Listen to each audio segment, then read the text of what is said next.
ভোটারদের আস্থা অর্জনই বিএনপির একমাত্র লক্ষ্য বললেন তারেক রহমান। চাঁদাবাজি দুর্নীতির বিরুদ্ধে কঠোর হুঁশিয়ারি।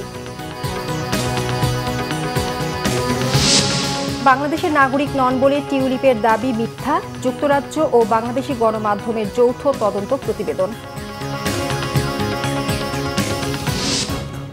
দেখছিলেন ক্রাউন সিমেন্ট সংবাদ শিরোনাম, এবার বিস্তারিত।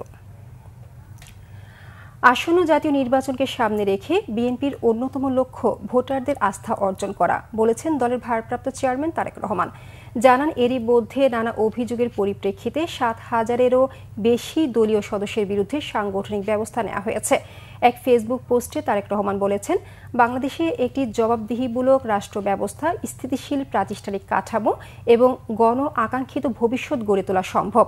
তিনি বলেন, আগামী ফেব্রুয়ারি মাসে অনুষ্ঠেয় জাতীয় নির্বাচনকে সামনে রেখে আজকের ও আগামী দিনের তরুণ প্রজন্মের আশা আকাঙ্ক্ষার প্রতিফলন ঘটাতে একটি গণতান্ত্রিক রাজনৈতিক দল হিসেবে বিএনপি ছুটে যাচ্ছে তৃণমূল থেকে শুরু করে সমাজের প্রতিটি শ্রেণী পেশার মানুষের কাছে। গ্রাম থেকে কেন্দ্র পর্যন্ত দলের সাংগঠনিক কাঠামোকে আরও মজবুত করছে। সমন্বিত এই প্রয়াসের মাধ্যমে স্বচ্ছতা ও জবাবদিহিতা নিশ্চিত করার তাগিদ দেন তিনি। শৃঙ্খলা কোনো দুর্বলতা নয়, বরং সেটি দলের শক্তি, কথা উল্লেখ করে তারেক রহমান বলেন, বহুমুখী অপপ্রচারের মাঝেও এমন সিদ্ধান্ত নেওয়া সহজ ছিল না, তবে বাস্তবতার পরিপ্রেক্ষিতে এগুলো ছিল অপরিহার্য। বাংলাদেশের নাগরিকত্ব নেই বলে যে দাবি করেছেন টিউলিপ রিজওয়ানা সিদ্দিক, যুক্তরাজ্য ও বাংলাদেশের দুটি গণমাধ্যমের তদন্ত প্রতিবেদনে তা মিথ্যা প্রমাণিত হয়েছে। ছাত্র জনতার অভ্যুত্থানে ক্ষমতাচ্যুত হয়ে ভারতের আশ্রিত বাংলাদেশের সাবেক প্রধানমন্ত্রী শেখ হাসিনার ভাগ্নি, যুক্তরাজ্যে ক্ষমতাসীন লেবার পার্টির এমপি টিউলিপ সিদ্দিক দাবি করেছিলেন বাংলাদেশের নাগরিক নন তিনি। এ নিয়ে ব্যাপক শোরগোলের জেরে ব্রিটিশ দৈনিক দ্য টাইম ও বাংলাদেশের বহুল প্রচারিত একটি সংবাদপত্র যৌথ তদন্ত শুরু করে। বাংলাদেশের সংশ্লিষ্ট সরকারি দপ্তরে যাচাই করলে এ বিষয়ে মিথ্যাচার স্পষ্ট হয়ে যায়। নথিপত্রে দেখা গেছে, ব্রিটিশ এমপি টিউলিপের নামে বাংলাদেশের জাতীয় পরিচয়পত্র বা এনআইডি হয়েছে ২০১১ সালে। এতে তিনি ঢাকায় ধানমন্ডি ৫ নম্বর সড়কে নিজের খালা শেখ হাসিনা সুধা সদনের ঠিকানা ব্যবহার করেছেন। এনআইডিতে টিউলিপ পেশার স্থলে উল্লেখ করা আছে বেসরকারি চাকরি আর জন্মস্থান ঢাকা। নির্বাচন কমিশনের এনআইডি সার্ভারে টিউলিপের বাংলাদেশি পাসপোর্টের নম্বরও দেওয়া আছে। গত ১২ আগস্ট যুক্তরাজ্যের পত্রিকা ফিনান্সিয়াল টাইমসে টিউলিপের আইনি পরামর্শক স্টিফেনসন হারউডের মুখপাত্র বলেছিলেন, টিউলিপ কখনো বাংলাদেশি জাতীয় পরিচয়পত্র বা ভোটার আইডি পাননি, এমনকি শৈশবের পর থেকে কোনো পাসপোর্টও রাখেননি। আন্তর্জাতিক অপরাধ ট্রাইব্যুনালে শেখ হাসিনার বিরুদ্ধে দায়ের করা মানবতা বিরোধী অপরাধের মামলায় দ্বিতীয় দিনের মতো সাক্ষ্য দিচ্ছেন এনসিপি নেতা ও জুলাই আন্দোলনের অন্যতম সমন্বয়ক নাহিদ ইসলাম। দর্শক, আপনাদের সরাসরি নিয়ে যাচ্ছি ট্রাইব্যুনালে। সেখানে আছেন বিশেষ প্রতিনিধি আহমেদ সরোয়ার। সরোয়ার, ট্রাইব্যুনালের আজকের কার্যক্রম সম্পর্কে জানাবেন। আজকে বেলা ১১টার পরে এনসিপি আহ্বায়ক নাহিদ আসেন। আজকে তার দ্বিতীয় দিনের মতো সাক্ষ্য গ্রহণ। তবে আজকে ৩ সদস্যের ট্রাইব্যুনাল না, বিচারপতি একজন আজকে অসুস্থ থাকে। ২ সদস্যের ট্রাইব্যুনালে নাহিদ ইসলাম তার দ্বিতীয় দিনের সাক্ষ্য দিচ্ছেন। আজকে আমি যখন বের হয়ে আসি ট্রাইব্যুনাল থেকে, তখন তিনি আসলে ওই যে ২৬শে জুলাই তাদেরকে যে হাসপাতাল থেকে তুলে নিয়ে ডিবি অফিসে নিয়ে যাওয়া হয়, সেই সময়ের বর্ণনা দিচ্ছিলেন। নাহিদ ইসলামকে হাসপাতাল থেকে নাহিদ ইসলাম এবং বাকেরকে নিয়ে যাওয়া হয়, আসিফকে নিয়ে যাওয়া হয় এবং তার পরের দিন হাসনাত সার্জিস এদেরকে ডিবি অফিসে নিয়ে আসা হয়। তাদেরকে বিভিন্ন ধরনের ভয়ভীতি, হুমকি ধামকি যেগুলো দেখা হয়েছিল, এগুলো আসলে গণমাধ্যমের সৌজন্যে আমরা আগে থেকেই জানি। সেই বিষয়গুলি নাহিদ ইসলাম বর্ণনা করছেন আর কি। তো আপনাকে জানিয়ে রাখি যে আজকে নাহিদ ইসলাম ৪৭তম সাক্ষী হিসাবে এই মামলায় সাক্ষ্য দিচ্ছেন। এর আগেও প্রসিকিউশন থেকে যা বলা হয়েছে, যেরকম বলা হয়েছে যে এর মধ্য দিয়ে, নাহিদ ইসলামের মধ্য দিয়ে তাদের সর্বসাধারণের সাক্ষ্য নেওয়া শেষ হয়ে যাবে। এরপর শুধু তদন্তকারী কর্মকর্তার সাক্ষ্য থাকবে।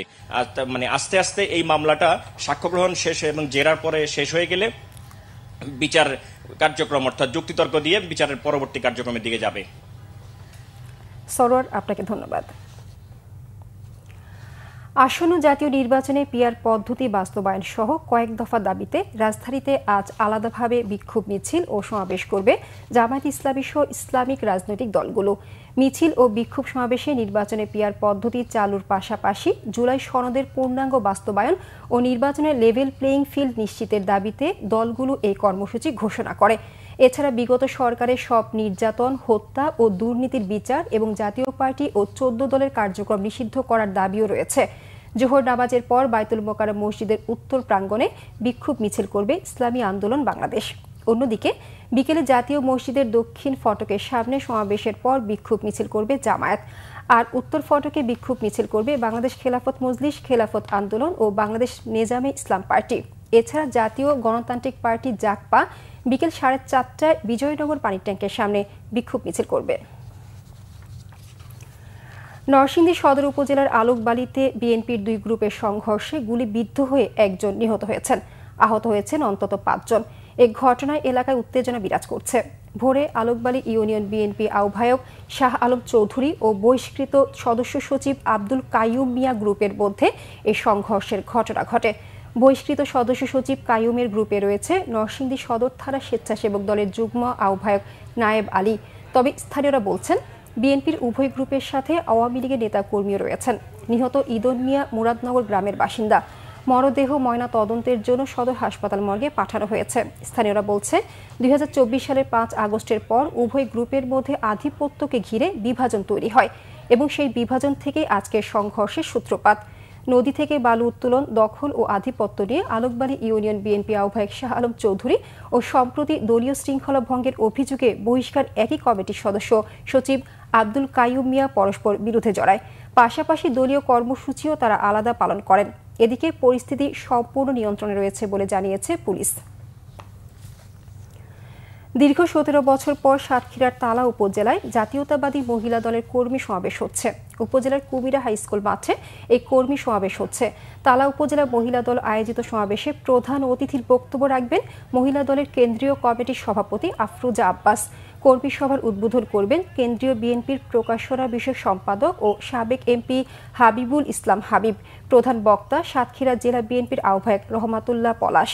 এদিকে সমাবেশকে ঘিরে ব্যাপক উৎসাহ উদ্দীপনা বিরাজ করছে গোটা জেলায়। সকাল থেকে সমাবেশ স্থলে আসতে শুরু করেছেন অনেকেই। এরই মধ্যে কানায় কানায় ভরে গেছে সমাবেশ স্থল। দুর্গাপূজার প্রস্তুতি চলছে সিলেটের মন্দিরগুলোতে। প্রতিমা তৈরিতে ব্যস্ত কারিগররা। তবে প্রতিমা তৈরির প্রধান উপকরণগুলোর দাম বেড়ে যাওয়ায় বাজেট নিয়ে শঙ্কায় আয়োজকরা। এবছর সিলেট জেলা ও মহানগরের 662টি মণ্ডপে পূজার আয়োজন করা হয়েছে। সিলেট থেকে দিবু সিদ্দিকীর তথ্য ছবিতে ডেস্ক রিপোর্ট। খড়ের ব্যানার উপর মাটির প্রলেপে নিজস্ব অবয়ে দেখা দিচ্ছে দেবী দুর্গা। সিলেটের প্রতিটি মণ্ডপে মণ্ডপে ব্যস্ত সময় পার করছেন প্রতিমার কারিগররা। তবে গেল বছরের মতো এবছরও প্রতিমা তৈরির প্রধান উপকরণ বাঁশ, বেত, রংসহ বিভিন্ন সামগ্রীর দাম বাড়ায় ভাটা পড়েছে পূজার আনন্দে। তাই কিছুটা কাটছাট করেই চলছে পূজার সব প্রস্তুতি। কাঠ, মাটি, বাঁশ এগুলোর প্রচুর দাম।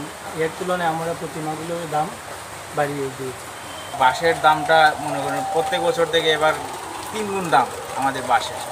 আমাদের কারিগর যারা আছে ওদেরও একটা রেট সমিতি করেছে, ওরা কাজের একটা রেট করেছে।